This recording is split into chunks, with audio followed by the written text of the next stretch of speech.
pujian kami, penyembahan kami menyenangkan hati Tuhan. Terima kasih Yesus, terima kasih untuk kesempatan yang indah ini.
setiap pujian kami Yesus.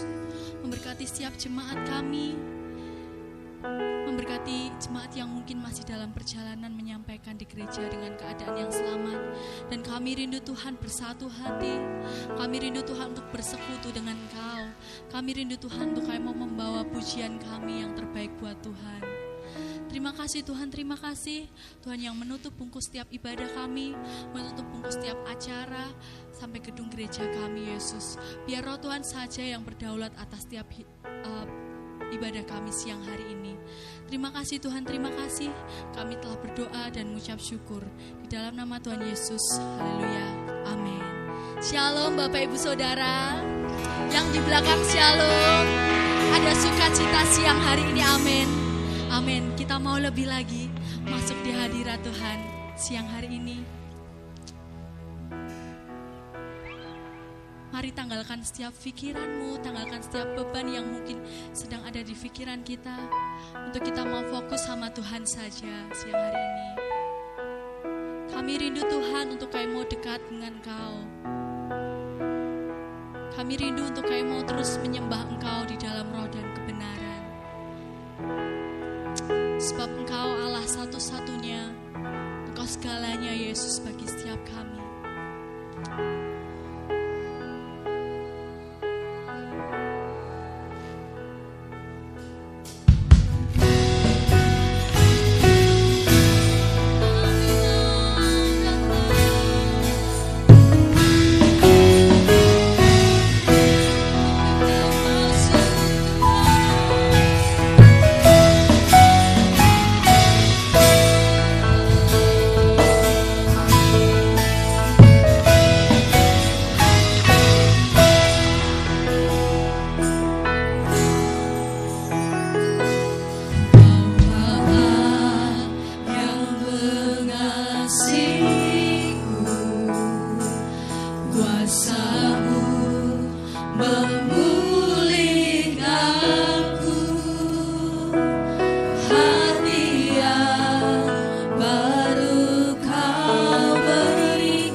selama kami hidup, kami mau memandang Engkau saja, sebab Engkau segalanya dalam hidup kami, Yesus. Kaulah segalanya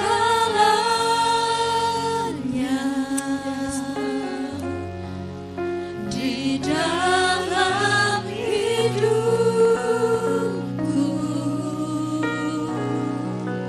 Kerajaanmu,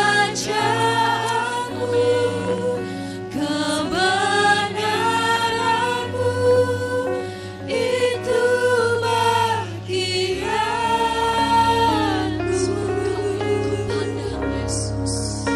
Kaulah yang kupandang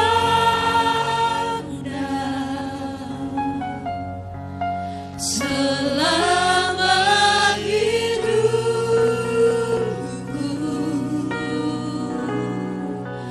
mengasihimu, memuliakanmu, Bapa dan Rajaku.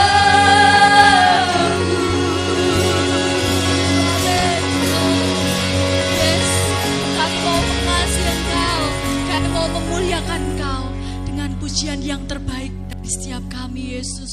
Mari Tuhan lebih lagi membakar api semangat kami, memberikan roh yang baru, memberikan sukacita yang baru Tuhan. Supaya nanti kami pulang Tuhan, kami tidak sia-sia, tapi kami mendapatkan sesuatu berkat yang dari Tuhan. Terima kasih Tuhan, terima kasih. Tuhan memberkati setiap jemaat-Mu di tempat ini. Tidak ada satupun yang tidak mengalami urapan Tuhan. Tidak ada satupun yang tidak mengalami lawatan Tuhan siang hari ini. Terima kasih Tuhan, kami telah berdoa dan mengucap syukur bersama-sama, katakan amin. Kemuliaan, beri kemuliaan yang terbaik buat Tuhan Yesus. Amin Tuhan. Sekali lagi shalom Bapak Ibu Saudara. Ada sukacita siang hari ini, amin. Amin. Yang ada sukacita sekali lagi kita mau beri sorak-sorai kemuliaan yang paling dahsyat buat Tuhan Yesus. Amin. Mari bersama-sama nyatakan pujian ini. Hidupku ada di tangan-Mu, Kau beri rancangan yang terindah. Tak hanya yang baik saja yang ku terima, walau tubuhku diragukan, walau jiwaku tergoyahkan, pujianku takkan terhentikan, Roh-Mu yang memberi penghiburan. Akan ikut salibmu, cukuplah kasih setiamu, ku bertahan, Kau kuati teguhkan imanku.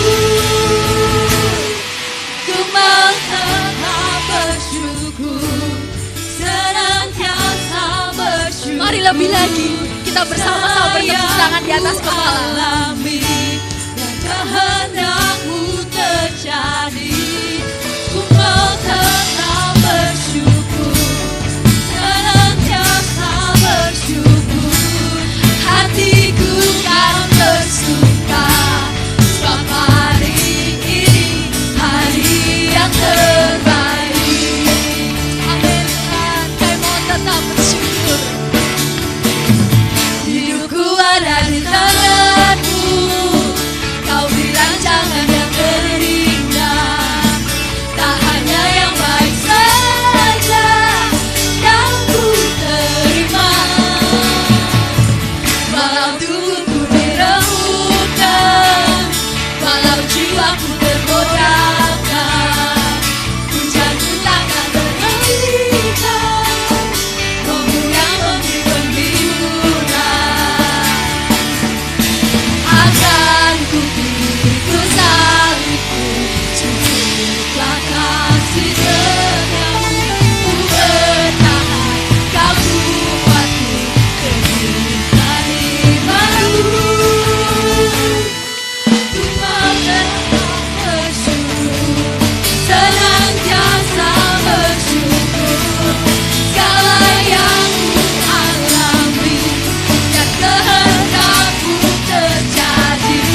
bersama-sama nyatakan. Akan ku pikul salibmu, syukurlah kasih setiamu, ku bertahan, kau buatku teguhkan imanku. Akan ku pikul salibmu, syukurlah kasih setiamu, ku bertahan, kau buatku teguhkan imanku.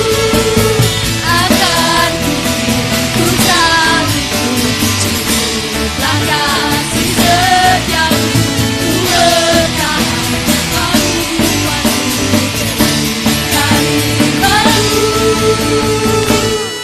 Dengan tetap bersyukur, senantiasa bersyukur, segala yang ku alami, yang kehendakku mencapai.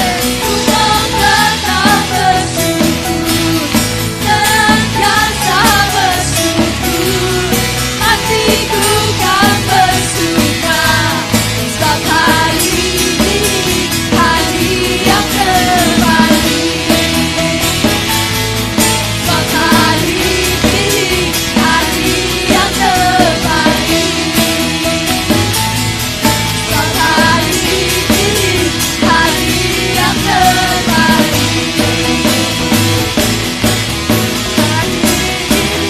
Hari yang terbaik. Hari ini hari yang terbaik. Amin Tuhan, kami mau bersyukur sebab hari ini. Terima kasih Yesus, kami mau lebih lagi Tuhan menyerukan namamu, Raja di atas segala raja. Amin. Amin. Sekali lagi kita mau beri kemuliaan yang paling dahsyat buat Yesus, Raja di atas segala raja. Sebab Engkau Tuhan, Raja Maha Besar, kami mau terus menyerukan Engkau.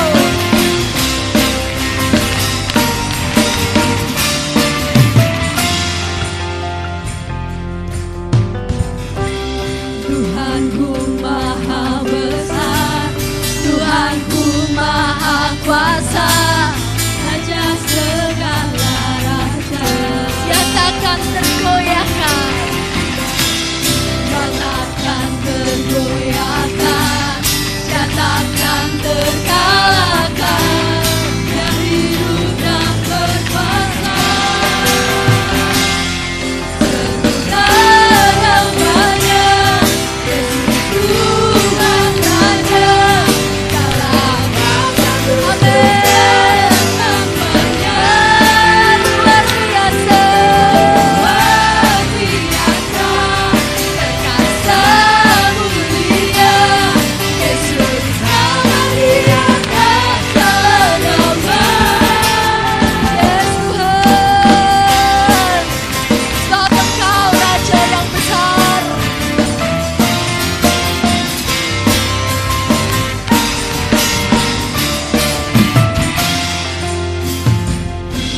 Tuhanku Maha Besar, Tuhanku Maha Kuasa, Raja segala raja, Dia takkan tergoyahkan, Dia takkan tergoyahkan, Dia takkan terkalahkan, Dia hidup dan berkuasa.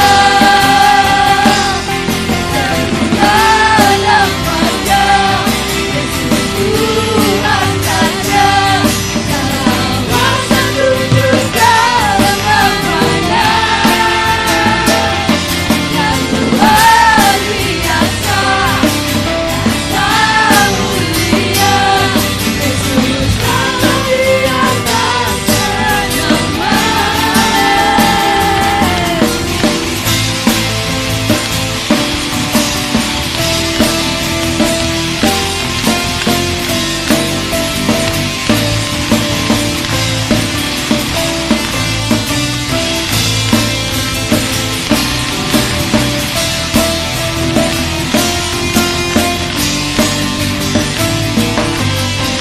Mari bersama-sama bertepuk tangan dan nyatakan, Tuhan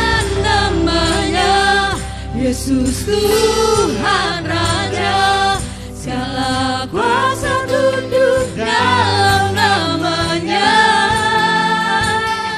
Dia luar biasa, perkasa mulia. Yesus sangat di atas segala nama.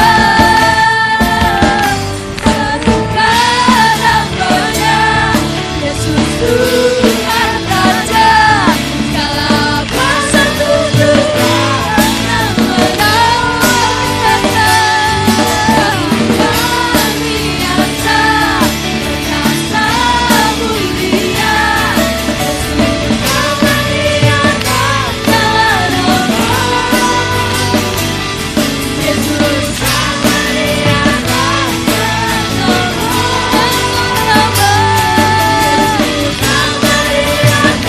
segala nama.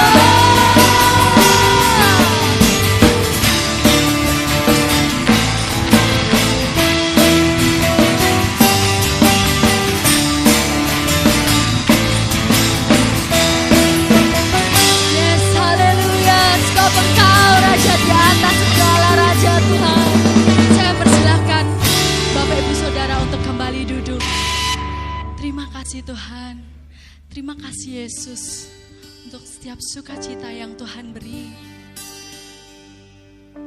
Kayak mau tetap di dalam hadirat Tuhan, dan kayak mau nyatakan Tuhan, bahwa saat ini apapun yang sedang kami alami, setiap peristiwa yang Tuhan izinkan terjadi dalam hidup kami, kayak mau terus mengikut Engkau, kayak mau terus mengiring Engkau selamanya Yesus.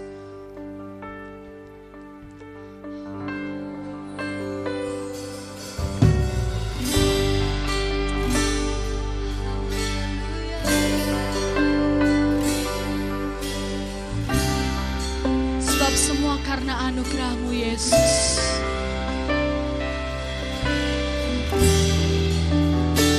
Kami boleh ada saat hari ini semua karena anugerah-Mu Tuhan.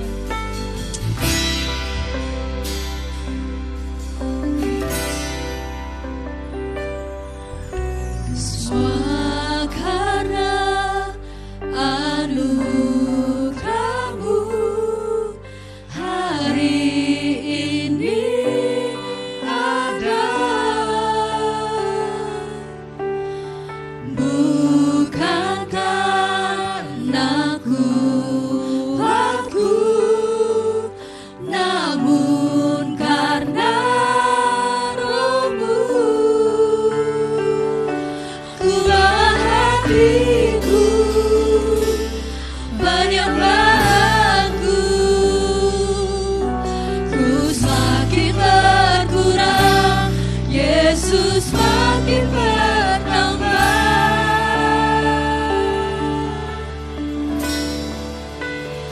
Mengikut Yesus, itulah kesukaan hatiku. Ku lepas semua hakku untuk mengenal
Yesus baik bagi kami.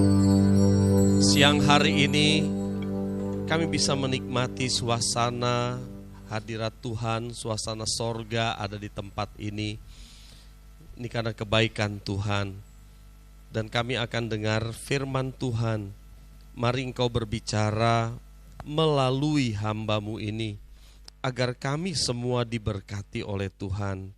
Urapi Bapa hamba-Mu menjadi talang berkat bagi kami semua.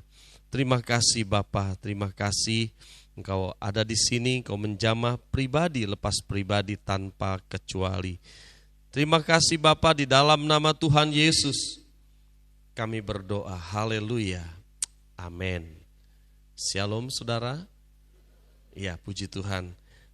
Bapak Ibu, saudara yang dikasihi Tuhan, sebelum saya menyampaikan firman Tuhan, ada satu hal yang ingin saya bagikan kepada saudara, ya. Tanggal 12 Mei bulan depan, kalau Tuhan kehendaki, saya akan ada pelayanan di Kalimantan Tengah, saudara ya, di Palangkaraya sekitarnya, bersama dengan Bapak Pendeta Yusak dan juga Bapak Pendeta Sinu. Kami bertiga rencananya akan berangkat tanggal 12, itu hari Jumat saudara, sampai sore. Kemudian Sabtu itu ada seminar dari pagi saudara ya. Jadi kami bertiga ini pembicara gitu saudara, untuk seminar di Kalimantan. Kemudian hari Minggu kita ada pelayanan ibadah minggu di Kalimantan ya, dibagi-bagi sudah di sana. Nah, kemarin saudara, kemarin itu Pendeta Arsirin dari Kalimantan, sebagian dari saudara pasti mengenal beliau ya, Bapak Pendeta Arsirin, karena tahun 80-an dia pernah jadi pengerja di sini, saudara, Pak Arsirin ya. Tahun 80, saya lupa 87, 88 mungkin, saya nggak ingat ya. Nah, dia banyak bicara dengan saya kemarin lewat telepon berkenaan dengan pelayanan yang ada di Kalimantan, masalah-masalah yang ada di sana, saudara. Nah, salah satu hal yang ingin saya bagikan adalah ada satu orang Bapak Pendeta namanya Pendeta Muda Yadi, saudara ya. Kayak orang Jawa namanya ya, Yadi saudara, tapi ini orang Dayak saudara ya. Pak Pendeta Muda Yadi ini di bawah pimpinan Bapak Pendeta Arsirin. Dia pelayanannya jauh saudara. Dari Palangkaraya dia setiap minggu pergi pelayanan itu 6 jam dengan mengendarakan sepeda motor saudara ya. Karena sulit kalau mobil jauh, mungkin tidak terlalu banyak mobil ke sana. Jadi lebih mudah dijangkau dengan sepeda motor. Nah, motornya itu sudah jelek saudara, masalahnya ya. Jadi punya cerita, saya bilang begini, kalau kami dari Gereja Nayu bantu untuk mendapatkan motor yang lebih baik, itu bagaimana? Kalau dijual bagaimana? Saya bilang motornya yang lama. Wah Pak, kalau dijual tuh paling 500.000 katanya. Saya mulai mikir motor apa ya punya dia yang dia bawa setiap minggu 500.000 itu. Saudara bisa bayangkan aja ya, jauhnya 6 jam saudara, bolak-balik 12 jam saudara ya. Namanya Tumbang Poso saudara di sana ya, jauh saudara. Tapi sudah berdiri gereja Gideon, walaupun sederhana sudah berdiri gereja di sana saudara ya. Dan punya prospek yang cukup bagus karena di pinggir jalan protokol, pinggir jalan raya saudara ya. Hanya memang di pedesaan gitu. Nah saudara, jadi Pak Pendeta Arsirin bilang kalau Bapak mau bantu katanya, lebih baik kita mau beli motor baru tapi itu jadi DP, jadi nanti kredit gitu ya. Nah gitu. Oke lah, saya bilang coba, saya nggak janji, saya bilang. Nah itu yang ingin saya sampaikan kepada Bapak Ibu hari ini. Kita mungkin nggak bisa pergi ke sana. Kan kalau saudara lihat, aduh saudara ya, kita ke gereja 5 menit, 10 menit sampai, betul kan saudara? Dia melayani 6 jam saudara, pulang pergi 12 jam, bawa motor yang Ya seperti itu tadi, saya nggak ngerti motornya model apa saudara ya, tapi motor tua itu saudara. Jadi kasihan, pasti pernah mogok gitu saya mikir-mikir ya saudara. Nah jadi kalau Bapak Ibu kiranya punya hati untuk memberi seberapa saja saudara. Selama berapa ya ini? Mungkin 3 minggu ya saudara ya. Ya sebelum saya berangkat, saudara bisa kasih di amplop, tulis aja untuk Kalimantan. Nanti bendahara sudah tahu ini untuk Bapak Pendeta Yadi, saudara ya. Nah kita nggak tahu terkumpul berapa, nanti biar ada dilaporkan saudara, supaya uang yang terkumpul itu sebisa mungkin bisa jadi uang muka, begitu ya, supaya nanti dia bulanannya tidak terlalu berat untuk kredit motor itu saudara ya. Baik saudara, kira-kira Bapak Ibu siap menolong pelayanan yang di Kalimantan? Amin. Ya, puji Tuhan saudara. Saya enggak memaksa sama sekali saudara ya. Kalau Bapak Ibu dengan rela hati memberi, silahkan memberi saudara ya. Kita mungkin enggak bisa pergi ke sana, tapi kita bisa kasih harta kita sebagian untuk pelayanan yang ada di sana ya saudara. Terima kasih untuk perhatian saudara. Jadi selama beberapa minggu ini sebelum tanggal 12 ya, saya berangkat. Kita akan kumpulkan dana saudara supaya kita bisa bantu pekerjaan Tuhan yang ada di Kalimantan. Sama seperti waktu saya ke Sumatera kemarin ya, kita bantu untuk pembelian tanah saudara, gereja Gideon yang ada di sana. Baik saudara, hari ini saya ingin bicara tentang Firaun bagian kedua saudara ya. Nah kemarin terakhir saudara, kita melihat bahwa Firaun bermimpi ya, saudara ingat bermimpi, kemudian dia tidak tahu arti mimpi itu, tapi dia tidak mengabaikan mimpi itu saudara. Dia pengen tahu arti mimpi itu saudara. Rohnya gelisah dikatakan Alkitab saudara. Kemudian saudara dia mendapatkan seseorang yang bernama Yusuf. Di mana Yusuf mulai mengartikan mimpi raja tersebut. Yang mana artinya akan ada 7 tahun kelimpahan dan 7 tahun kelaparan saudara. Kemudian saudara pada waktu itu Yusuf langsung diangkat menjadi Perdana Menteri untuk mengatur semuanya itu yang ada dalam mimpi itu. Artinya untuk menggenapi apa yang dimimpikan raja itu saudara. Bagaimana caranya kita mengatasi 7 tahun kelaparan. Kemudian dipilihlah Yusuf untuk mengatur segala sesuatu. Nah saudara, kita sudah belajar 2 minggu yang lalu bahwa Firaun ini memiliki satu kualitas yang baik, yang unggul, yang mau mencari kebenaran. Ini loh saudara, dia mau mencari kebenaran dan hatinya tuh baik saudara untuk Firaun yang ini ya.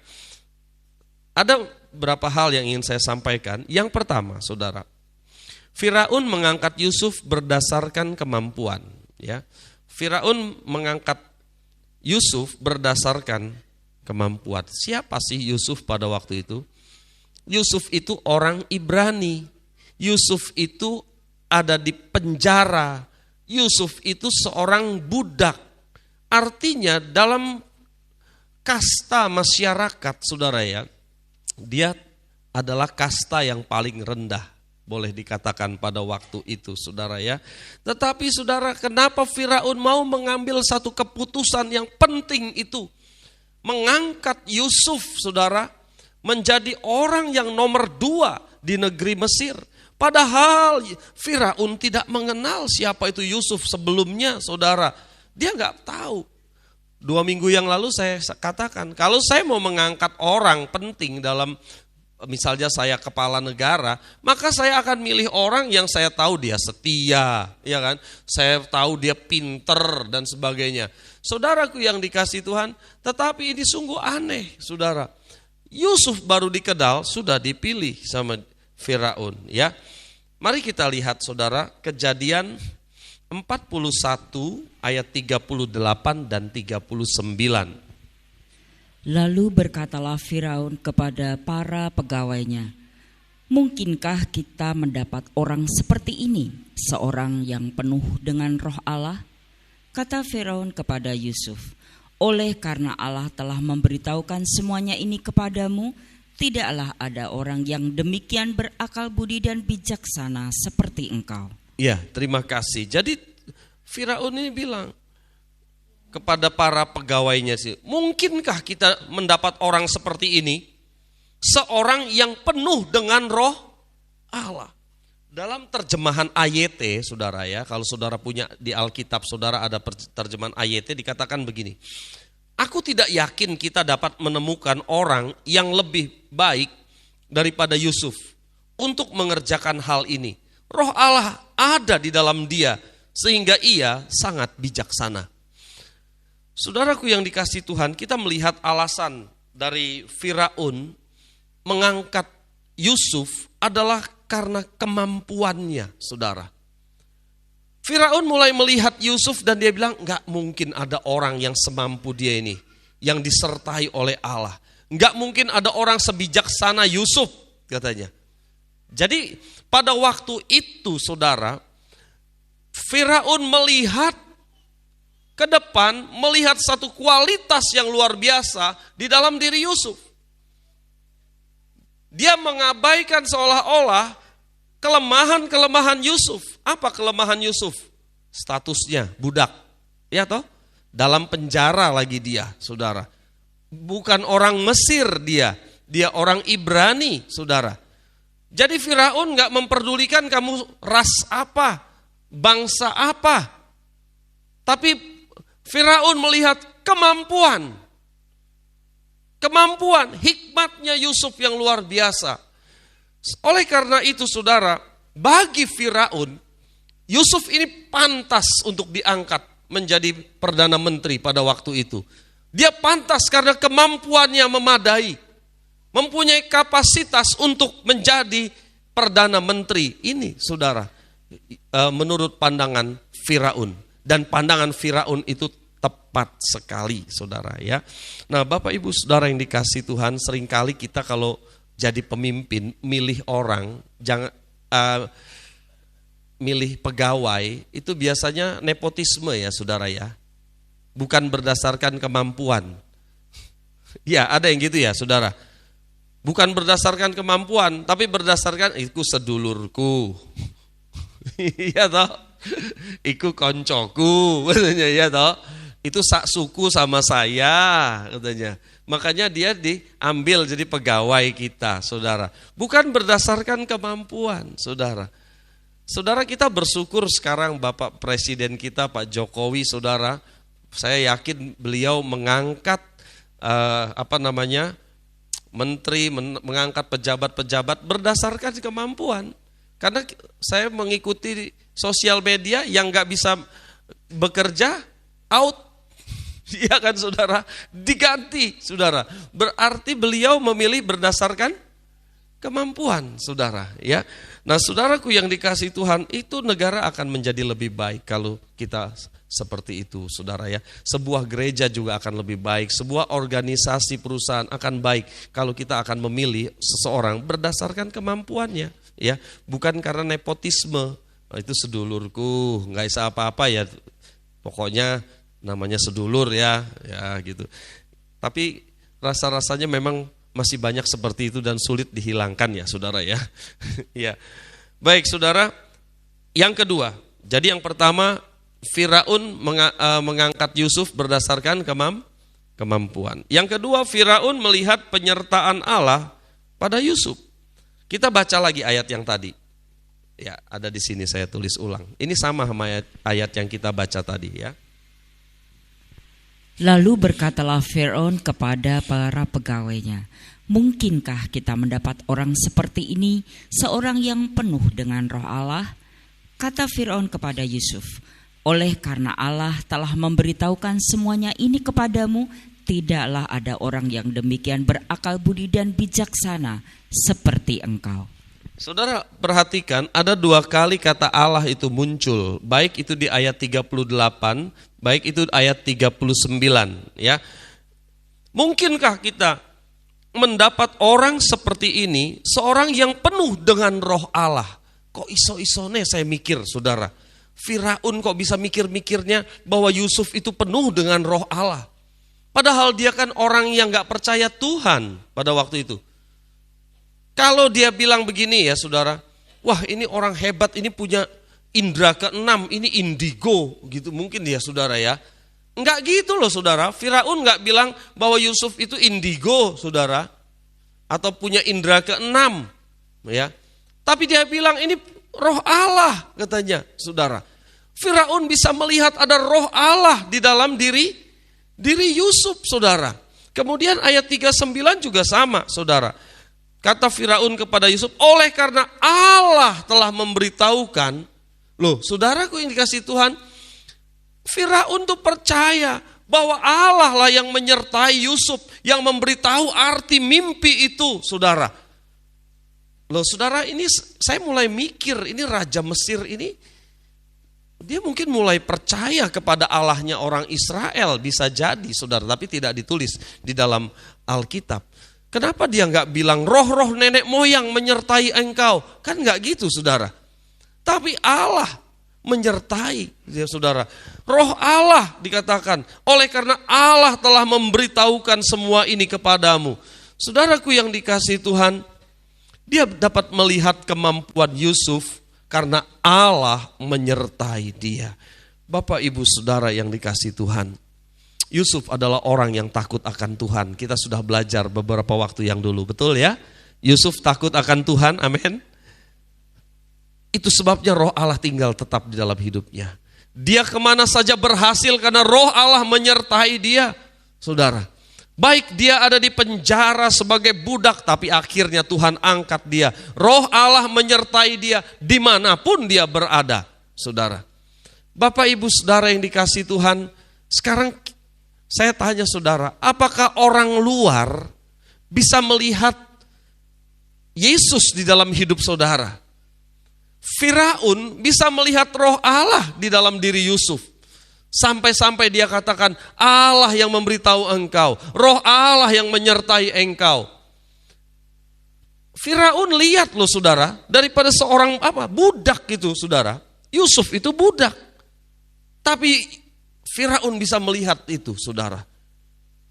Apakah orang-orang di sekitar kita bisa melihat satu kualitas yang baik dari hidup saudara dan saya tentu saja. Kita saudara.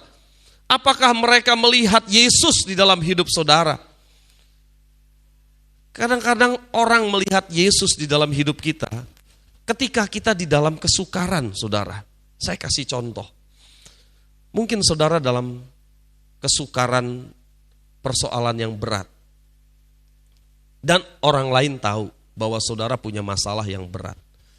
Tetapi setiap hari saudara pergi ke halaman, saudara nyapu-nyapu pakai sapu lidi, saudara nyanyi, glory, glory, haleluya. Tetangga saudara lihat, tiap hari aku lihat orang ini nyanyi terus. Padahal aku ngerti masalahnya abot. Dia melihat kualitas enggak dalam hidup saudara? Dia melihat kualitas yang baik. Dia lihat, oh ini orang Kristen. Lah nyanyinya glory glory haleluya. Jadi dia tahu saudara orang Kristen kan? Ya kecuali saudara nyanyi yang lain. Ya. Nah saudara lihat.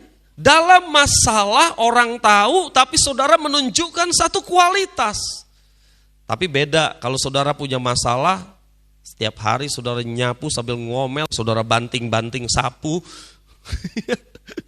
Di dapur saudara banting-banting dandang. Ya saudara. Terus tetangga kita bilang, memang masalahnya berat itu. Makanya tiap hari ada banting dandang, rompiang tiap hari kayak gitu ya. Apakah tetangga kita melihat Yesus dalam hidup kita saudara? Tidak. Saudara, seringkali masalah datang ke dalam hidup kita supaya orang lain lihat kita, apakah kita jadi berkat apa enggak. Saudara sakit, tapi saudara tetap memuji Tuhan. Saudara hidupnya jadi berkat. Betul? Betul ya saudara? Jadi sekarang saudara menjadi satu perenungan. Apakah orang-orang melihat satu kualitas di dalam hidup kita saudara? Dalam saudara menghadapi masalah, apakah saudara tetap mengucap syukur? Atau ngomel? Atau bersungut-sungut? Ya. Khotbah saya terakhir kemarin, jangan apa saudara? Jangan mengeluh, ingat gak? Nah itu ya saudara ya, jangan ngomel, jangan bersungut-sungut, karena ini adalah satu kualitas saudara. Nah kembali kepada cerita ini saudara, bahwa Firaun itu tidak mengenal Yusuf sebelumnya, tetapi dia angkat dan dia tidak menyesal mengangkat Yusuf saudara. Kenapa? 7 tahun kelimpahan, kelimpahan saudara, semua enak, namanya juga kelimpahan saudara, iya toh? Tapi setelah lewat 7 tahun masuk masa kelaparan. Mungkin 1-2 bulan masih aman-aman saudara. Tapi begitu 1 tahun, rakyat Mesir mulai menjerit sama raja. Bahwa mereka menjerit sama raja, mereka kelaparan. Apa yang dikatakan Firaun, saudara? Yang dikatakan Firaun adalah, pergilah dan tanyakan kepada Yusuf, apa yang harus kamu lakukan? Saudara lihat, itu mungkin tahun ke-8 atau tahun ke-9 Yusuf menjabat sebagai Perdana Menteri. Ketika orang-orang menjerit kepada Firaun, Firaun bilang, pergi sama Yusuf ya, tanya sama dia apa yang harus kalian lakukan, kemudian lakukan apa yang dia katakan. Loh saudara, setelah sekian tahun Firaun tidak pernah menyesal memilih Yusuf sebagai pejabat negara, Perdana Menteri pada waktu itu saudara. Karena memang terlihat satu kualitas yang luar biasa di dalam kehidupan Yusuf, saudara.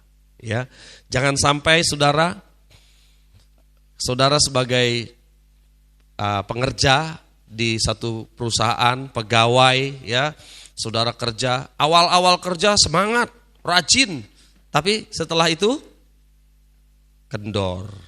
Ya toh, akhirnya kualitas kita menurun. Nggak boleh begitu anak Tuhan. Yusuf sampai 8-9 tahun pada waktu itu saudara, dan sampai dia mati tentu saja, dia punya kualitas yang baik. Ya, dia bisa dipercaya. Saudara dan saya, kita sebagai anak Tuhan bisa dipercaya? Bisa? Ya, jangan hanya pertama aja saudara, semangat.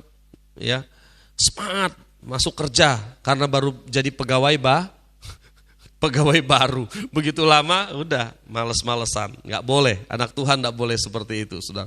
Kita harus menunjukkan satu kualitas yang baik, bekerja dengan baik, ya.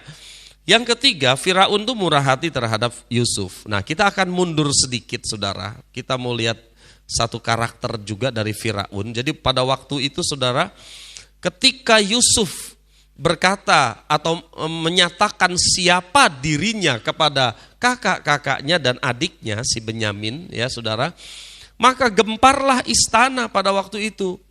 Dan akhirnya saudara, Firaun bilang sama Yusuf, bawa semua keluargamu yang di Kanaan itu, bawa ke Mesir, katanya ya. Jumlahnya 66 orang, bersama dengan Yusuf, istri dan kedua anak Yusuf, mereka jumlahnya 70 orang, saudara. Mari kita lihat Kejadian 45 ayat 17 sampai 20. Lalu berkatalah Fir'aun kepada Yusuf, katakanlah kepada saudara-saudaramu, buatlah begini, muatilah binatang-binatangmu dan pergilah ke tanah Kanaan, jemputlah ayahmu dan seisi rumahmu dan datanglah mendapatkan aku. Maka aku akan memberikan kepadamu apa yang paling baik di tanah Mesir, sehingga kamu akan mengecap kesuburan tanah ini. Selanjutnya engkau mendapat perintah mengatakan kepada mereka, buatlah begini, bawalah kereta dari tanah Mesir untuk anak-anakmu dan istri-istrimu, jemputlah ayahmu dari sana dan datanglah kemari. Janganlah kamu merasa sayang meninggalkan barang-barangmu, sebab apa yang paling baik di seluruh tanah Mesir ini adalah milikmu. Iya, terima kasih. Saudara, jadi Firaun itu bilang sama Yusuf, bilang sama saudara-saudaramu ya, katanya, nggak usah sayang sama barang-barang, bawa semua ke sini. Aku akan memberikan tanah yang terbaik, katanya. Saudaraku yang dikasihi Tuhan, di sini terlihat bahwa Firaun itu sayang kepada Yusuf, murah hati kepada Yusuf. Saudara, kita tahu pada waktu itu kenapa saudara-saudaranya Yusuf pergi ke Mesir. Untuk apa? Saudara masih ingat? Beli makanan toh? Kenapa beli makanan? Karena terjadi kelaparan. Iya kan, saudara? Jadi itu mungkin sudah tahun ke-8 atau tahun ke-9 semenjak Yusuf jadi Perdana Menteri. Karena selama masa kelimpahan 7 tahun, nggak masalah. Di Kanaan pun berkelimpahan gitu. Tetapi setelah terjadi masa kelaparan, di Kanaan nggak ada makanan. Dan mereka pergi ke Mesir untuk membeli makanan. Berarti pada waktu itu masa kelaparan, masa paceklik. Tetapi saudara lihat kemurahan hati Firaun. Masa kelaparan kok menerima pengungsi dari Kanaan yang jumlahnya banyak. Pengungsi kan itu saudara. Jadi kalau saudara berpikir bagaimana coba itu. Kalau di dalam rumah kita sendiri aja sedang terjadi kelaparan, saudara menerima pengungsi gitu ke rumah saudara. Ya. Tapi sebenarnya tidak terjadi kelaparan di Mesir karena sudah ada logistik, sudah ada makanan yang diatur oleh Yusuf. Hanya semua terjadi kekeringan. Nah, saudaraku yang dikasihi Tuhan, terlihat di sini bahwa Firaun itu benar-benar mengasihi Yusuf, murah hati. Kemudian pada waktu mereka sampai di Mesir, saudara, kakak-kakaknya Yusuf ini menghadap kepada Firaun. Dan Firaun tanya, apa pekerjaanmu? Mereka bilang, kami ini gembala katanya. Kalau boleh kami minta tanah Gosyen. Diberikan sama Firaun tanah Gosyen, saudara. Karena tanah Gosyen itu tanah yang subur untuk penggembalaan kambing domba di sana. Diberikan, saudara. Murah hati, saudara. Mereka boleh tinggal di tanah Gosyen, saudara. Ya. Nah, saudaraku yang dikasihi Tuhan, kita melihat bahwa ada satu kualitas yang baik di dalam diri Firaun. Firaun yang zamannya Yusuf loh ya, saudara. Ya. Nah, sekarang masuk yang keempat. Yang keempat ini Firaun yang lain yang ingin saya, Firaun yang jahat, yang tidak mengenal Yusuf, saudara. Ini peristiwa ini mungkin sudah berapa ratus tahun kemudian, mungkin sekitar 400-an tahun kemudian, ya. Karena ini kita mau melihat zamannya Musa, saudara, ya. Zamannya Taurat mulai diturunkan. Waktu Yusuf belum, ya. Mari kita akan lihat Keluaran 1 ayat 7 sampai dengan 10. Orang-orang Israel beranak cucu dan tak terbilang jumlahnya. Mereka bertambah banyak dan dengan dahsyat berlipat ganda, sehingga negeri itu dipenuhi mereka. Kemudian bangkitlah seorang raja baru memerintah tanah Mesir yang tidak mengenal Yusuf. Berkatalah raja itu kepada rakyatnya, bangsa Israel itu sangat banyak dan lebih besar jumlahnya daripada kita. Marilah kita bertindak dengan bijaksana terhadap mereka, supaya mereka jangan bertambah banyak lagi. Dan jika terjadi peperangan, jangan bersekutu nanti dengan musuh kita dan memerangi kita, lalu pergi dari negeri ini. Iya, terima kasih. Jadi saudara, ada satu raja yang muncul dan pada waktu itu bangsa Israel mulai beranak cucu dengan dahsyatnya. Wah, subur-subur wanita-wanita Israel mungkin ya saudara ya. Jadi mereka punya anak banyak saudara, beranak cucu banyak saudara di sana. Dan pada waktu itu Raja Mesir mulai melihat, wah bahaya ini katanya. Bangsa Israel ini makin banyak jumlahnya. Di situ dikatakan begini saudara, ayat berapa ya? Ayat 9 ya. Bangsa Israel itu sangat banyak dan lebih besar jumlahnya daripada kita. Ayat 10. Marilah kita bertindak dengan bijaksana. Bijaksana menurut mereka ya. Terhadap mereka. Supaya mereka jangan bertambah banyak lagi. Kenapa? Jika terjadi peperangan, kata Firaun, terus mereka bersekutu dengan musuh, mereka bisa ambil alih kekuasaan. Mereka bisa memerangi kita. Bahaya. Kalau begitu bagaimana cara menekan jumlah mereka? Kita jadikan mereka budak kerja rodi. Kerja yang berat. Gitu aja, ya. Akhirnya saudara, bangsa Israel mulai tertekan hidupnya. Tetapi Alkitab mencatat jumlah mereka tetap bertambah banyak, saudara.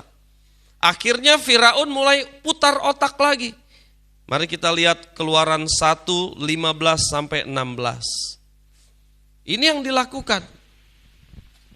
Raja Mesir juga memerintahkan kepada bidan-bidan yang menolong perempuan Ibrani, seorang bernama Sifra dan yang lain bernama Pua. Katanya, apabila kamu menolong perempuan Ibrani pada waktu bersalin, kamu harus memperhatikan waktu anak itu lahir.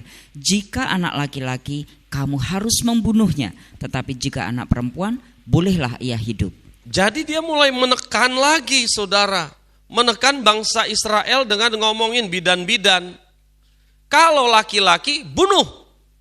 Karena Firaun berpikir kalau laki-laki bertambah dewasa dia bisa perang. Tapi kalau perempuan mungkin enggak katanya. Jadi kalau perempuan bolehlah dia hidup. Tapi kalau laki-laki enggak boleh. Tapi bidan-bidan ini bidan-bidan yang takut akan Tuhan, saudara. Mereka tidak membunuh bayi-bayi lelaki itu. Walaupun mereka hidup dalam mungkin ketakutan, saudara ya.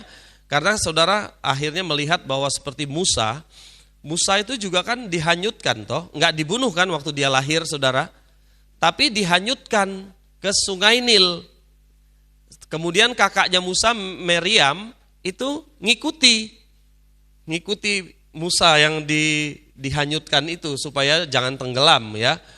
Dan akhirnya sampai di putri Firaun. Nah, nanti ceritanya nanti, saudara, karena saya sudah mempersiapkan cerita Musa selepas ini ya. Beberapa sesi kita akan belajar tentang Musa, saudara ya. Nah, saudaraku yang dikasihi Tuhan, jadi bangsa Israel tetap bertambah banyak. Apa yang kemudian mereka lakukan, saudara? Keluaran 5, 7 sampai 9. Tidak boleh lagi kamu memberikan jerami kepada bangsa itu untuk membuat batu bata, seperti sampai sekarang. Biarlah mereka sendiri yang pergi mengumpulkan jerami. Tetapi jumlah batu bata yang harus dibuat mereka sampai sekarang, bebankanlah itu juga kepada mereka dan jangan menguranginya. Karena mereka pemalas. Itulah sebabnya mereka berteriak-teriak, izinkanlah kami pergi dan mempersembahkan korban kepada Allah kami. Pekerjaan orang-orang ini harus diperberat sehingga mereka terikat kepada pekerjaannya dan jangan mempedulikan perkataan dusta. Perkataan dusta yang dimaksud adalah perkataan Musa. Pada waktu itu Musa sudah dewasa dan Musa ingin membawa bangsa Israel ke padang gurun untuk mempersembahkan korban kepada Tuhan. Jadi saudara, apa yang dilakukan oleh Firaun? Perberat pekerjaan mereka katanya ya. Perberat pekerjaan mereka sehingga mereka terikat kepada pekerjaannya dan tidak peduli lagi kepada perkataan Musa untuk beribadah. Saudaraku yang dikasihi Tuhan, lihat, kalau saudara lihat ini yang dilakukan iblis zaman sekarang enggak, saudara? Pekerjaan anak Tuhan dibikin berat, cari duit supaya apa, saudara? Lupa neng gereja. Ayo, bener apa enggak, saudara? Kalau saudara ingat, karena saudara ada di sini kan. Tetapi berapa banyak saudara-saudara kita yang lupa ke gereja, saudara. Karena diperberat oleh pekerjaan-pekerjaan. Supaya lupa untuk beribadah. Ini pekerjaan iblis ini, saudara. Lihat ini cara kerja Firaun, saudara. Untuk memperberat. Akhirnya, saudara, bangsa Israel berteriak kepada Tuhan. Mereka berteriak-teriak minta tolong untuk dilepaskan. Musa menghadap kepada Firaun agar bisa bangsa Israel dibawa keluar untuk beribadah. Tapi walaupun ada mujizat yaitu tongkat menjadi ular, saudara ya, tongkat Musa menjadi ular, saudara, tapi Firaun tetap aja tidak mengizinkan. Sampai akhirnya kita tahu bahwa Tuhan memberikan tulah kepada bangsa Mesir. Berapa kali tulah, saudara ingat? 10. Ya. Nanti kita akan pelajari, saudara. 10 tulah. Tulah yang terakhir itu adalah anak sulung mati. Itu tulah yang terakhir. Barulah pada waktu itu Firaun memperbolehkan bangsa Israel pergi keluar dari Mesir, saudara. Sudah capek itu Firaun, saudara. Sudah air jadi darah, ada katak, ada lalat pikat dan sebagainya. Tulah-tulah itu, saudara ya. Wah, capek dia menghadapi Musa ini, saudara. Yang terakhir anak sulung mati, ya sudah pergi, bikin susah aja katanya. Tetapi saudara, pada waktu bangsa Israel pergi, berubah lagi pikirannya, saudara. Makanya dikejar. Tapi disitulah Tuhan membuat mujizat. Musa dengan tongkatnya membelah Laut Merah dan mereka berjalan di tanah yang kering. Tentara Mesir mengejar, tetapi air sudah menyatu dan mereka mati di tengah laut mati itu, saudara, di Laut Merah itu.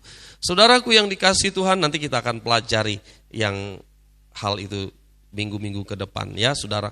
Nah, sekarang saya ingin kita melihat dua orang Firaun, saudara. Firaun yang pertama, saudara, dia orang yang berkualitas luar biasa, baik.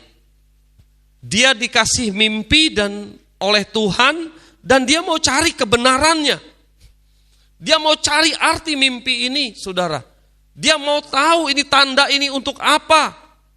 Akhirnya dia ketemu dengan Yusuf, saudara. Bukannya dia tidak peduli, dia peduli, saudara. Kemudian dia melihat Yusuf, seorang yang penuh dengan roh Allah, saudara. Allah menyertai Yusuf, saudara. Kemudian dia mengambil satu keputusan yang tepat, yaitu mengangkat Yusuf menjadi Perdana Menteri. Saudara, dia ini adalah seorang raja Firaun yang komitmen kepada kebenaran, saudara. Dia tahu apa yang dia lakukan benar, dia lakukan. Ya, ini Firaun yang satu ini, saudara ya. Ini beda sama Firaun yang kita lihat zamannya Musa, saudara. Ini ada terjadi perbedaan. Dia mulai mau menekan bangsa Israel. Di Alkitab katakan dia tidak mengenal Yusuf. Tapi saya yakin dia tahu dari sejarah ya, saudara. Karena bangsa Mesir punya catatan-catatan sejarah yang lengkap, saudara. Dia tahu, tapi dia tidak mengenal Yusuf, saudara. Nah, kemudian saudaraku yang dikasihi Tuhan, Raja Firaun ini mulai menekan. Kenapa, saudara? Saya mau tanya saudara sesuatu.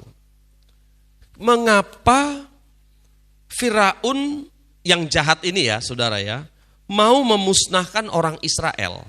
Kenapa, saudara? Coba kita baca aja Keluaran 1 tadi, yang tadi ya, sebelumnya ini. Keluaran 1 ayat, kita baca aja ayat 9 sama 10. Tolong balik lagi ke pasal sebelumnya. Ya itu. Berkatalah raja itu kepada rakyatnya, bangsa Israel itu sangat banyak dan lebih besar jumlahnya daripada kita. Marilah kita bertindak dengan bijaksana terhadap mereka, supaya mereka jangan bertambah banyak lagi, dan jika terjadi peperangan, jangan bersekutu nanti dengan musuh kita dan memerangi kita, lalu pergi dari negeri ini. Kenapa, saudara, mereka menekan bangsa Israel? Kenapa Firaun pengen supaya bayi laki-laki dibunuh, saudara? Karena dia takut, betul gak, saudara? Takut kalau bangsa ini menjadi bangsa yang besar, akhirnya ikut bersekutu dengan musuh, memerangi Mesir dan akhirnya menduduki Mesir. Betul gak, saudara? Jadi akarnya itu ketakutan, akhirnya berbuat hal yang tidak benar, saudara. Bapak ibu saudara yang dikasihi Tuhan, banyak orang sekarang, saudara, karena banyak ketakutan di dalam dirinya, saudara, dan melakukan hal-hal yang tidak benar dalam hidupnya. Saya kasih contoh, ini sudah viral, sudah tahu semua orang. Sambo. Peristiwa Sambo saudara tahu kan semua. Itu udah gak tersembunyi lah. Dulu setiap hari di televisi ada, saudara. Kenapa? Dia bunuh orang, nyuruh siapa itu? Yosua ya? Yang Eliezer ya, yang meninggal Yosua ya. Saya kalau jadi lupa, saudara. Ya, saudara. Jadi dia suruh bawahannya untuk nembak, saudara. Tapi setelah itu dia bikin skenario yang lain. Betul kan, saudara? Dia bikin skenario yang lain. Nanti kalau polisi tanya begini, jawabnya begini. Ya, gitu kan?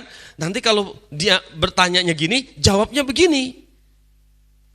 Bikin skenario yang lain. Kenapa, saudara? Ya, takut kan? Kalau ngomong kebenaran pasti langsung kena hukum. Betul gak, saudara? Ya. Tapi namanya kebenaran itu pasti terungkap, saudara. Akhirnya kan terungkap ya, saudara. Kebenarannya terungkap dan akhirnya kemarin diputuskan Bapak Sambo dihukum mati kan ya saudara ya. Nah saudara, kebenaran terungkap. Polisi ya nggak bodoh saudara, diinterogasi satu-satu kan, nggak mungkin diinterogasi bareng-bareng saudara ya. Jadi saudara lihat bahwa mereka ini mau menutupi yang disebut dengan kebenaran, betul kan? Bapak Sambo kan mau menutupi kebenaran kan saudara, dengan bikin skenario, berdiskusi, ya diskusi sama yang lain-lain tuh ya, sama bawahannya. Nanti nek ditanya gini ngomong begini, nek ditanya begini ngomong begini. Saudara, ini tidak mencintai kebenaran. Ini jahat di mata Tuhan. Firaun yang pertama yang kita bicarakan, yang Yusuf, itu dia mencintai kebenaran. Dia mencari kebenaran, saudara. Dia dapat kebenaran itu. Tetapi yang Firaun ini dia enggak mencintai kebenaran. Dia malahan ketakutan, saudara. Dan akhirnya dia melakukan tindakan-tindakan yang kejam di dalam hidupnya. Saudaraku yang dikasihi Tuhan, bagaimana hidup kita? Apakah saudara mencintai kebenaran? Cinta kebenaran? Saya mau kasih tahu, kebenaran tidak untuk didiskusikan. Ya, kalau Sambo tuh pakai diskusi kan? Kalau kebenaran tuh kan nggak harus didiskusikan, saudara. Kalau ditanya peristiwa yang terjadi, langsung aja kita ngomong. Itu kan nggak perlu diskusi, iya kan saudara? Tapi kalau kita mau bohong, mau bohong loh ya, maka begitu orang tanya kita putar otak. Iya gak? Coba saudara ikuti saya. Kalau orang itu mau ngomong kebenaran, begitu ditanya dia langsung ngomong, bisa. Karena dia mencintai kebenaran, dia langsung ngomong. Tapi kalau dia mau menutupi kebenaran, mau ngomong bohong, maka dia mikir-mikir. Bikin nanti kalau ditanya ini, aku jawabnya ini. Ayo, benar kan? Pernah lakukan itu? Pernah Pak dulu. Iya tahu saudara, kita suka berdiskusi tentang hal itu saudara, untuk menutupi kebenaran. Hati-hati loh saudaraku yang dikasihi Tuhan, itu enggak dikehendaki oleh Tuhan. Tok tok tok tok, tukang tagih datang. Ibu bilang sama anak bilang ibu pergi. Nah, gitu saudara. Padahal ibunya ngumpet di kamar. Bilang ibu pergi. Ya dibuka, cari siapa Pak? Ibu ada.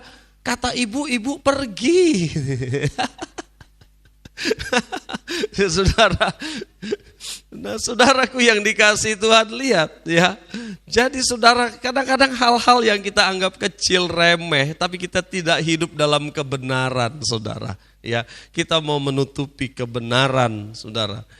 Mari kita lihat Markus 11, 27 sampai 33. Ayat ini pernah saya sampaikan, saudara, saya pernah ulas beberapa tahun yang lalu.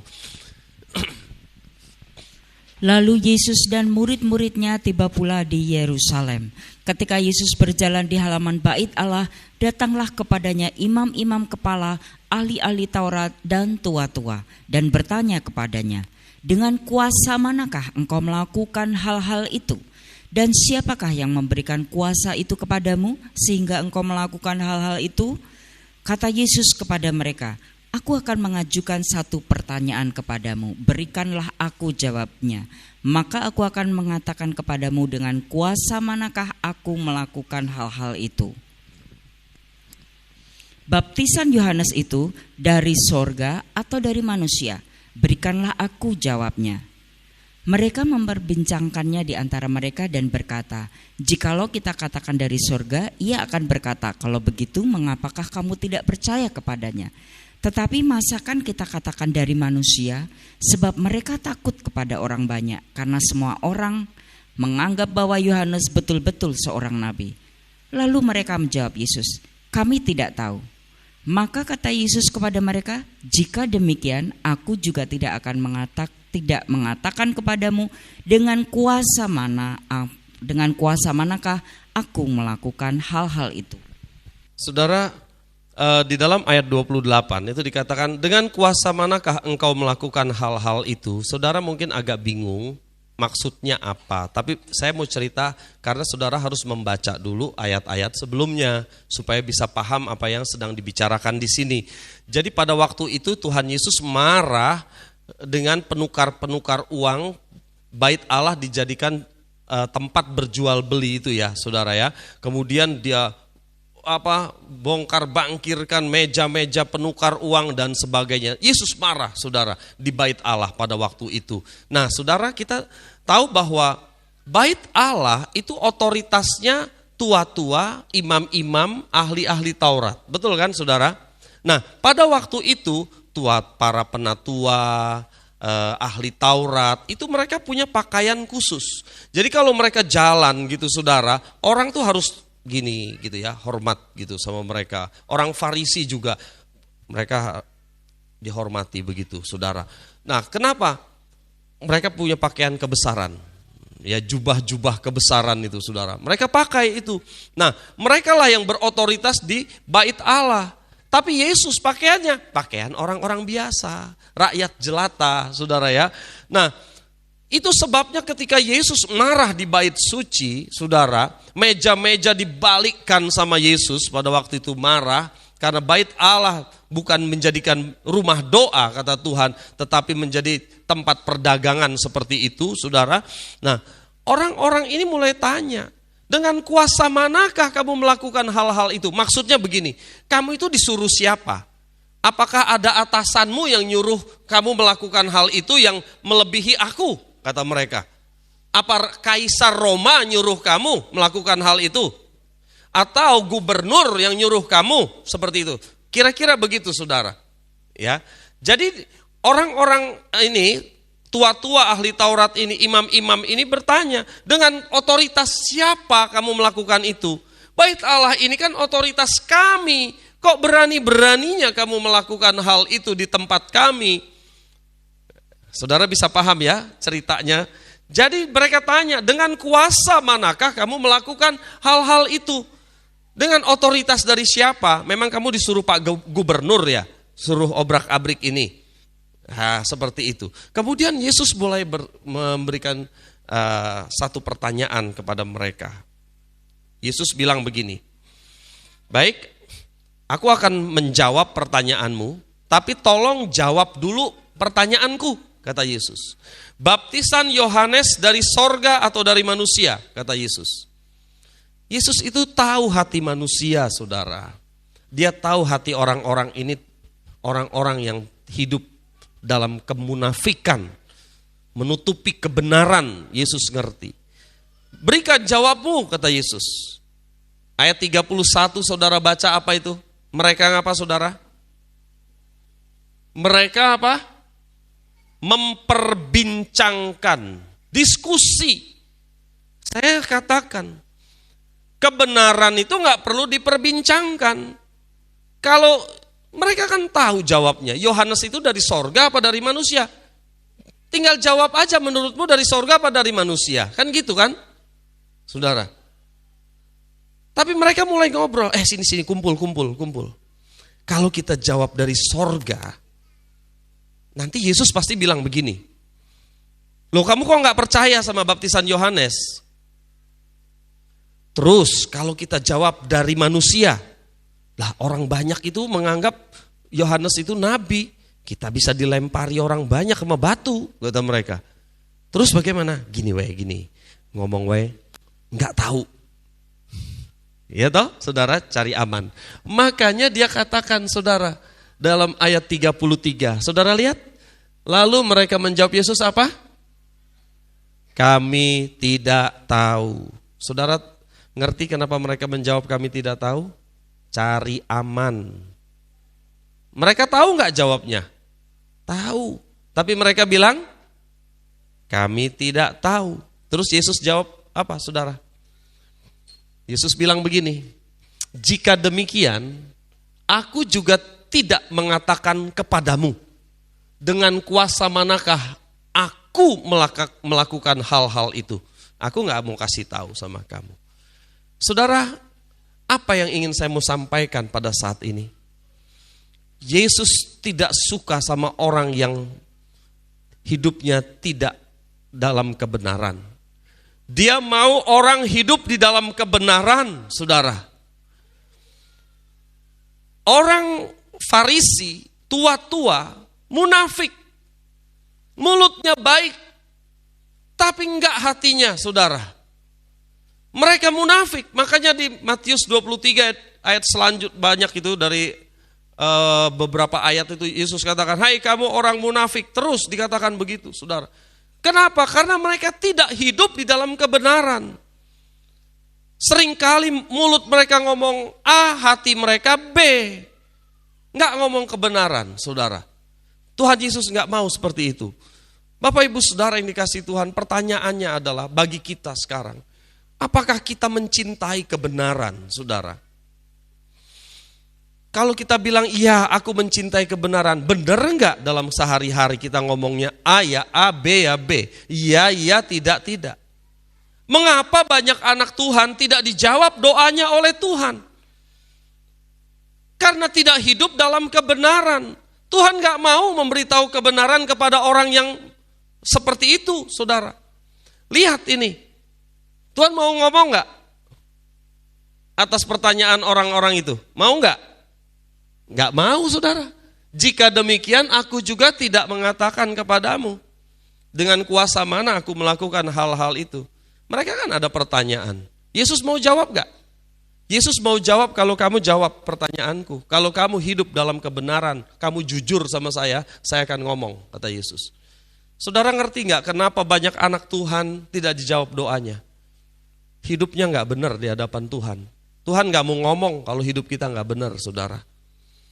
Saudara ingat ketika Yesus di mahkamah agama, dikasih pertanyaan yang banyak, Yesus hanya diam saja, saudara. Diam. Yesus gak mau ngomong dengan orang yang ada di depannya, karena dia tahu orang di depannya itu orang munafik, saudara. Makanya dia diam saja. Tapi ketika dia ada di atas kayu salib, hampir nyawanya melayang, saudara. Sudah dalam kondisi lemah secara manusia. Orang di sampingnya berkata begini, Yesus, ingatlah akan daku kalau engkau ada di Firdaus. Saya tanya saudara, Yesus diam apa? Diam saja atau menjawab? Hah? Yesus menjawab. Yesus bilang apa? Hari ini engkau akan bersama-sama dengan aku di Firdaus. Karena Yesus melihat iman, saudara. Dia lihat kebenaran dalam hati orang itu, saudara. Tapi kalau dia tidak melihat kebenaran, dia akan diam aja. Dia akan diam saja. Itu sebabnya saya katakan banyak kali orang Kristen berteriak, berseru. Tapi Tuhan diam saja. Karena dia tidak melihat kebenaran dalam hati kita, saudara. Mencela-mencele hati kita. Orang munafik, mulut kita gak benar, saudara. Hati dan mulut gak sama. Kita tidak hidup dalam kebenaran. Hari ini Bapak Ibu Saudara yang dikasihi Tuhan, biarlah firman Allah ini mau menyadarkan kita. Supaya kita hidup dalam kebenaran. Amin, saudara? Amin. Mau hidup dalam kebenaran? Saya yakin kalau kita hidup dalam kebenaran, dia akan jawab doa saudara. Dia akan jawab doa saudara, dia akan tuntun hidup saudara, dia akan bicara kepada saudara. Seringkali ada orang bertanya kepada saya, Pak, bagaimana cara mendengar suara Tuhan? Jawabnya ini loh saudara. Bagaimana kita bisa mendengar suara Tuhan kalau Tuhan gak ngomong? Tapi bagaimana Tuhan mau ngomong kalau saudara dan saya kita tidak hidup dalam kebenaran? Dia gak akan ngomong, saudara. Dia akan diam saja atas pertanyaan-pertanyaan kita, atas seru doa kita, dia akan diam saja. Itu sebabnya Bapak Ibu Saudara yang dikasihi Tuhan, hari ini biarlah kita mau komitmen, Tuhan aku mau hidup dalam kebenaran. Amin, saudara. Yesus kau kebenaran yang menyelamatkanku.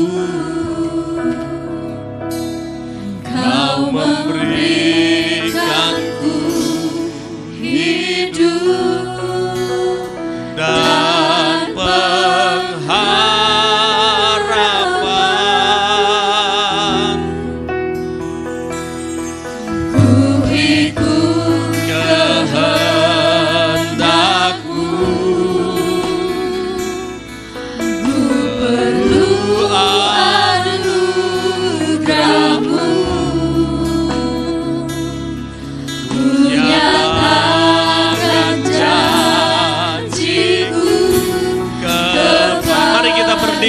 bersama-sama.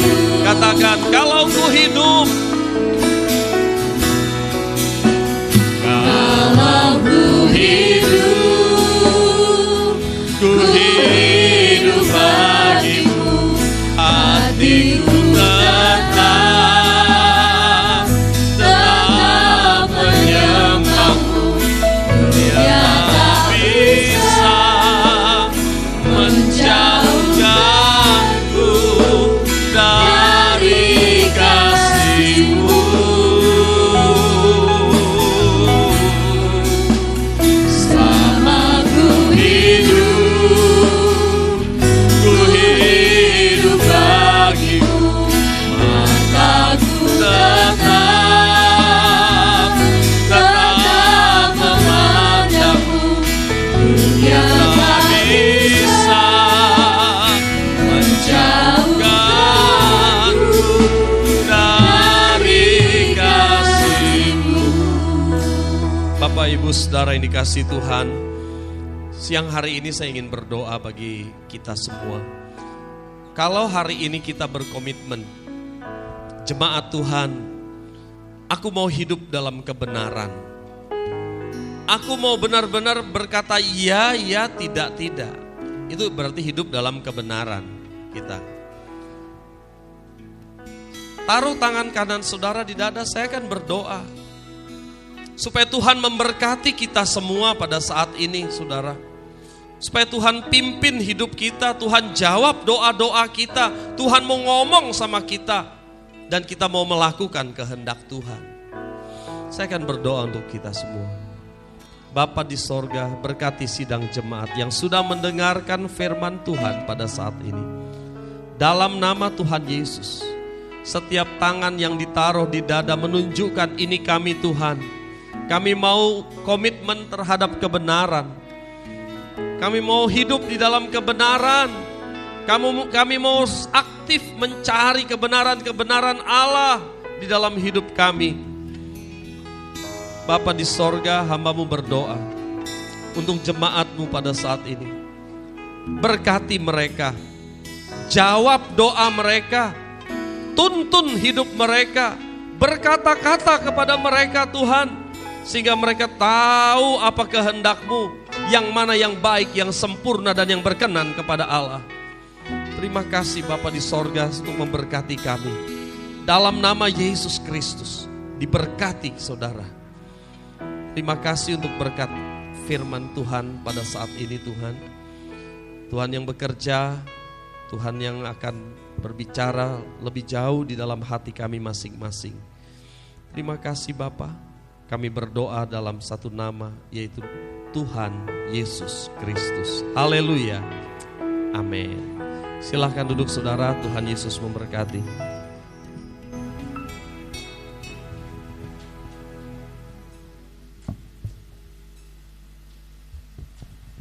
Salam Bapak Ibu dan saudaraku yang dikasihi Tuhan. Diberkati melalui firman Tuhan pagi hari ini. Ya, kami Jemaat Gideon Ayu mengucapkan terima kasih kepada Bapak Teddy Jefta Amin yang sudah menyampaikan firman Tuhan yang luar biasa, supaya kita tetap hidup dalam kebenaran dan menjadi orang-orang yang berkualitas di dalam Tuhan. Bapak, Ibu, dan Saudara, kami juga mengucapkan terima kasih untuk partisipasi di dalam doa maupun dana dalam acara Natal umum maupun acara Natal sekolah minggu. Dan semua dapat berjalan dengan lancar, semua karena kasih dan kemurahan Tuhan. Baiklah, kita akan mendengarkan selama sepekan ini, pengumuman selama sepekan. Kita mau lihat di dalam slide berikut ini.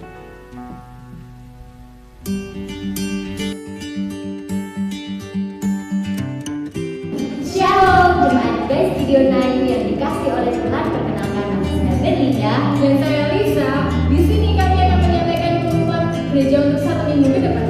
Pengumuman yang pertama datang dari ibadah umum. Ibadah umum dilaksanakan sebanyak 3 kali. Ibadah pertama jam 6:30 pagi, ibadah kedua jam 9 siang, ibadah ketiga jam 5 sore. Dimohon jemaat tetap mematuhi protokol kesehatan.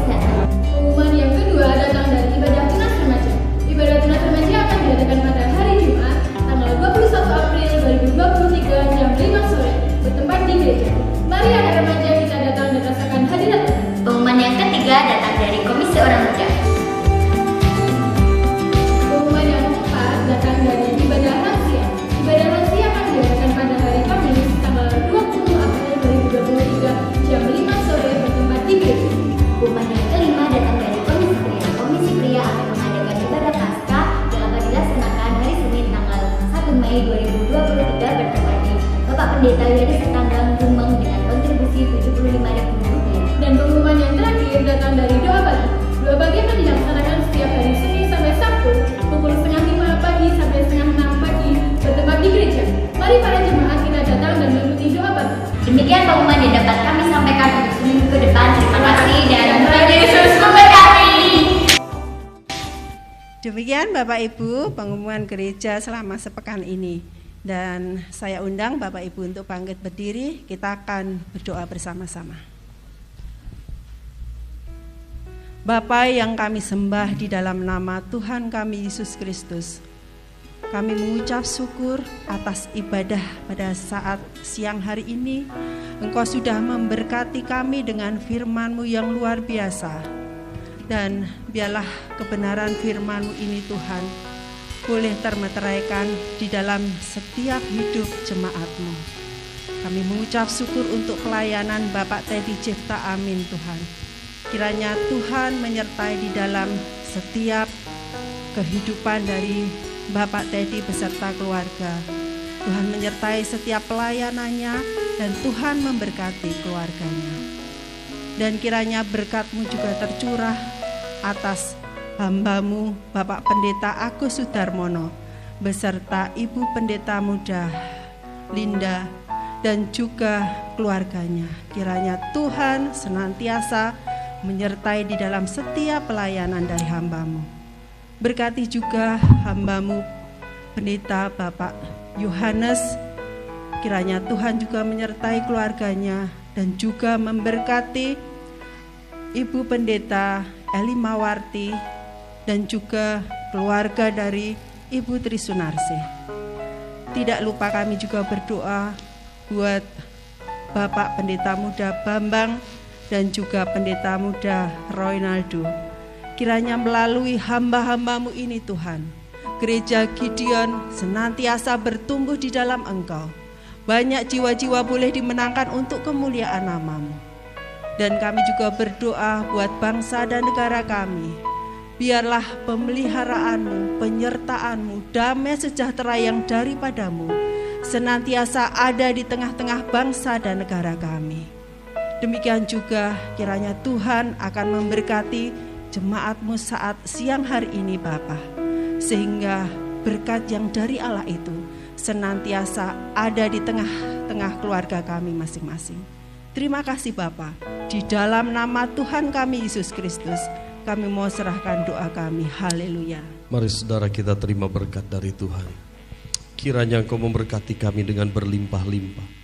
Kau perluas daerah kami. Kiranya tangan-Mu yang kuat menyertai kami dan melindungi kami daripada malapetaka, sehingga kesakitan tidak menimpa hidup kami. Saudaraku yang dikasihi Tuhan, pulanglah sekarang dengan membawa berkat yang besar dari Allah Bapa, Allah Anak dan Allah Roh Kudus yang senantiasa menyertai kita, membimbing kita dan memimpin kita dari kemenangan kepada kemenangan, mulai saat ini sampai selama-lamanya. Di dalam nama Tuhan Yesus kami terima seluruh berkat Allah sepanjang minggu ini. Haleluya. Amin.